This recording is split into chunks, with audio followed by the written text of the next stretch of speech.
Po, motor nila oh. Saan kaya sila? Dito ba? Ito pala.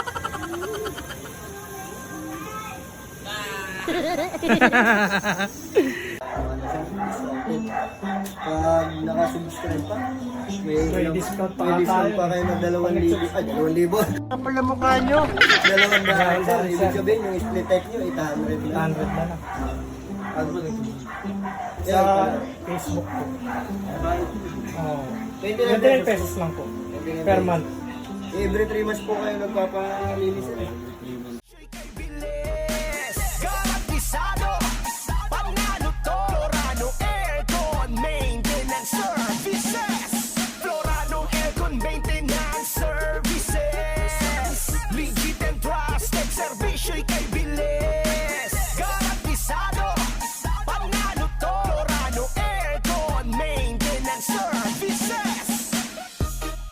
3, 2, 1. Camera, action. What's up mga ka-fams? Andito po tayo ngayon sa Santa Lucia, Barangay Santa Lucia. Sama po natin ngayon si Sir Sebi. Sir Sebi. Sir, okay lang ba matanong sa inyo to? What do you do for living, sir? Government employee. Government employee. Saan pong government, sir? Presidential Commission for the Urban Poor. Oh. May iba na po tayo, no? Sa aircon na po tayo. Paano nyo po nakilala ang Florano Aircon Maintenance Services, sir?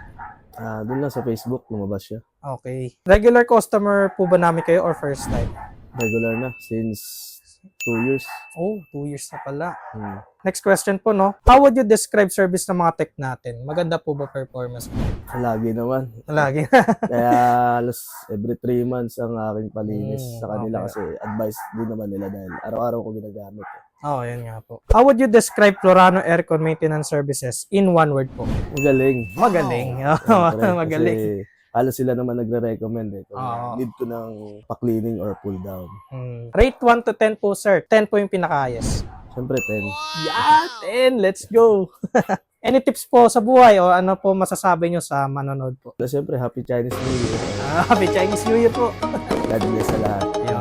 Thank you. Thank you. Florano Aircon, integrity and quality. Meron dito Pit Lord. Pit Lord. Hindi pitbull.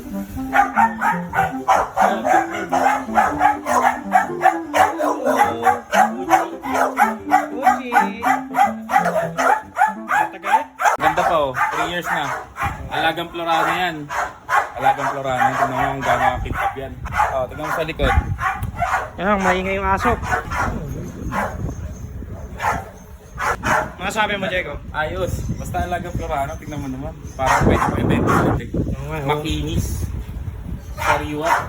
Kain muna kami mga ka-fams. Ito pala yung binakot ko na hotdog at tinapay na mula kay Sir Ronald. So nagkagulo-gulo na po yung pag-upload ko, no? Hindi na sunod-sunod. Sabi pala ni Kuya Reggie dito, kapag nilapitan ka daw ng pusa at kinalabit ka, may problema ka daw na dinadala. Hindi ba pwedeng humihingi lang yung pusa? De joke lang. Hanggang dito na lang muna mga ka-fams. Kita na lang po ulit sa susunod. Bye! Ay pagkakalamig!